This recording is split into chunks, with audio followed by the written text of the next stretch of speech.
நம்புகிறேன். அப்ப துலா ராசிக்காரங்களுக்கு, சுவாதி நட்சத்திரத்தில் பிறந்தவங்களுக்கு, இப்ப கோச்சார் ரீதியா இந்த 1 ஆண்டு காலங்கள் பார்க்கும்போது, உங்களுக்கு இந்த குரோதி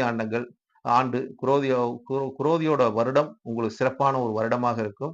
ஏன்னா, இந்த குரோதி வருடமே ஒரு பிரச்சனையை உண்டாக்கக்கூடிய வருடம், கலகத்தை ஏற்படுத்த வருடமாக இருக்கிறதுனால், இந்த வருடத்தில் உங்களுக்கு அந்த பிரச்சனையெல்லாம் முறியடிக்கக்கூடிய தன்மையும், உங்களுக்கு வரக்கூடிய பிரச்சனையை நீங்க வெல்லக்கூடிய ஆற்றலும் இந்த நட்சத்திரக்காரங்களுக்கு மேலோங்கி இருக்குது. அதே மாரி இந்த நட்சத்திரத்துக்கு வழிபாடு என்பது நரசிம்மர சொல்லிட்டேன். அதே மாரி இதோட உங்களுக்கு ஒரு பாக்கியத்த அருளக்கூடிய தெய்வம் எதுன்னு பார்த்தீங்கன்னா, பெருமாள். அப்ப பெருமாள நீங்க வழிபடும்போது, இன்னும் உங்களுக்கு ஒரு சிறப்பை தரும். நரசிம்மரே ஒரு பெருமாள் தான். ஆனா, இந்த புதன் வந்து பாக்கியத்துக்கு வரக்கூடிய ஒரு கிரகம் உங்களுக்கு. புதன் பகவான் வந்து ஒரு பாக்கியத்துக்கு வரக்கூடிய அப்ப உங்களை காக்கக்கூடிய தெய்வம் காவல் தெய்வமா இருக்கிறதுனால, உங்களுக்கு அதிர்ஷ்டத்த தரக்கூடிய ஒரு தெய்வமாக பெருமாள் வருகிறார். அப்ப பெருமாள் வந்து நின்னு நின்னு கொண்டு காட்சி அளிக்கக்கூடிய ஒரு பெருமாள் என்று